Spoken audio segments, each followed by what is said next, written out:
পরিধান করবে, স্ত্রী কি খাবার খাবে, স্ত্রীর হাত খরচ কি লাগবে, স্ত্রী কোন পরিবেশে থাকবে, এই দায়িত্ব একমাত্র কার? স্বামীর দায়িত্ব। বিয়ের আগে এই দায়িত্ব ছিল বাবার। বাবা যদি মারা যায়, মারা যাওয়ার পরে দায়িত্ব হয়ে যায় মায়ের। মা যদি না থাকে, বড় ভাই যদি থাকে, বড় ভাই দায়িত্ব থাকে। এরপর বড় ভাই যদি না হয়, বিয়ের পরে এই দায়িত্বটা একমাত্র স্বামীর কাছে চলে আসে। স্বামীর উপর দায়িত্ব ইসলাম দিয়েছে, স্বামীর প্রতি দায়িত্ব দিয়েছে আল্লাহর রাসূল। আল্লাহ রাসূল সাল্লাল্লাহু আলাইহি সাল্লাম তিনি বলছেন, ও স্বামীরা তোমরা শোনো, তোমরা তোমাদের স্ত্রীর ভরণ পোষণ পরিপূর্ণ আদায় করবা। তোমার স্ত্রী কেমন জামা পরিধান করবে এই দায়িত্ব তোমার। তোমার স্ত্রী কেমন জায়গায় থাকবে, বসবাস করবে এই দায়িত্ব তোমার। তোমার বাড়িতে ভালো বাথরুম আছে কিনা এই দায়িত্ব তোমার। তোমার স্ত্রীকে কেউ দেখলো কিনা এই দায়িত্ব তোমার। তোমার স্ত্রীকে বাহিরের কোনো পর পুরুষ যেন দেখতে না পারে এই দায়িত্ব তুমি স্বামী তোমার। তোমার স্ত্রীকে কেউ যেন অপমান অপদস্থ যেন না করে দায়িত্ব তুমি স্বামী তোমার। তোমার দায়িত্ব, এটা তোমার দায়িত্ব। এই দায়িত্ব ওই মেয়ের মা দিয়েছে, মেয়ের বাবা দিয়েছে, মেয়ের বড় ভাই দিয়েছে। এই দায়িত্ব আল্লাহ তোমাকে দিয়েছে, এই দায়িত্ব আল্লাহর রাসূল তোমাকে দিয়েছে। তোমার স্ত্রীর দায়িত্ব তোমার। স্ত্রীর ভরণ পোষণ পরিপূর্ণভাবে আদায় করতে হবে। স্ত্রী কিভাবে চলাফেরা করবে, স্ত্রী কি খাবে, কোথায় থাকবে, কোথায় ঘুমাবে, এই দায়িত্ব তুমি স্বামী তোমার, অন্য কারো নয়। শ্বশুরের এই দায়িত্ব নয়, শাশুড়ির এই দায়িত্ব নয়, এই দায়িত্ব হলো স্বামী তোমার, তোমাকে বুঝে নিতে হবে।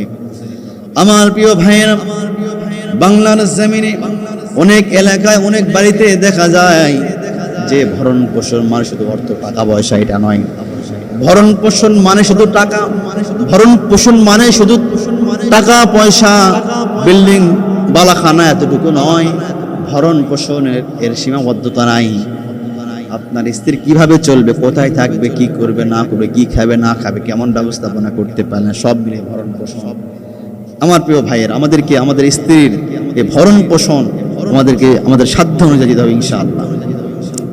আমাদের মধ্যে আবার অনেক স্ত্রী আছে, তারা দেখবেন যে স্বামীর কাছে আবদার জানায়, যে স্বামীকে বলে যে 20,000 টাকার একটা শাড়ি চাই, আমি 20,000 টাকার একটা আমি শাড়ি চাই বা একটা আংটি চাই। কিন্তু খোঁজ নিয়ে দেখা যায় যে তার স্বামীর মাসিক বেতন 12,000 টাকা, আর স্ত্রী আবদার করে 20,000 টাকা। এটা কি স্বামীর প্রতি এটা বেইনসাফ, এটা জুলুম। এমনটা করা যাবে না আমার প্রিয় মায়েরা, আমার প্রিয় বোনেরা, এমনটা করা যাবে না। স্বামীর সাধ্য অনুযায়ী আবদার করতে হবে। স্বামীর যেমন ইনকাম থাকবে তেমন আবদার করতে হবে। প্রিয় হাজিরিন, আল্লাহ রাসূল সাল্লাল্লাহু আলাইহি ওয়াসাল্লাম বলেছেন যে যার পরিবারে, যার সংসারে একটা নেককার স্ত্রী থাকবে, তার সংসারটা জান্নাতের বাগান হয়ে যাবে। সুবহানাল্লাহ। তার নেককার স্ত্রী কেমন হবে?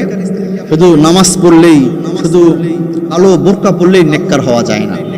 নেককারের প্রথম ধাপ হচ্ছে স্বামীকে খুশি করা। সুবহানাল্লাহ। নেককারের প্রথম ধাপ কি? স্বামীকে খুশি করা, স্বামীর মন মতো তাকে গুছিয়ে নেওয়া, স্বামী যা পছন্দ করে সেটাই সেই কাজ করা। আপনি নামাজ পড়বেন, এটা তো ইসলামের বিধান, এটা আপনাকে মানতে হবে। আপনি পর্দা করবেন, ফরজ, এটা ইসলামের বিধান, এটা মানতে হবে, ঠিক আছে।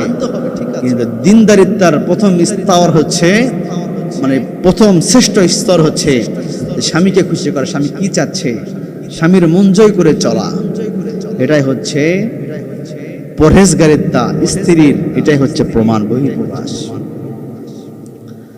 আমার প্রিয় ভাইরা, আবার দেখা যায় অনেক কৃপণ স্বামী আছে, মাসে মাসে 1 লক্ষ 2 লক্ষ 50-60 হাজার টাকা ইনকাম করে, কামাই করে মাসে, কিন্তু ওই স্বামী সিগারেট, বিড়ি, পান সুপারি, গুল, অবৈধ খাবার খেয়ে খেয়ে সব টাকা শেষ। স্ত্রীকে কোনো কিছু গিফট করে না, স্ত্রীর ভরণ পোষণ ভালোভাবে আদায় করে না, এমনও আছে না? এই সমাজে আছে।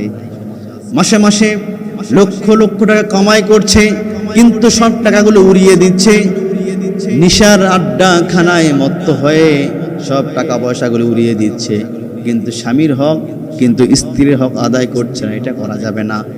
স্ত্রীর হক আল্লাহ দিয়েছেন, স্ত্রীর হক আদায় করার বিধান নবীজি দিয়েছেন, ইসলাম দিয়েছেন, আদায় করতে হবে, এটা ফরজ।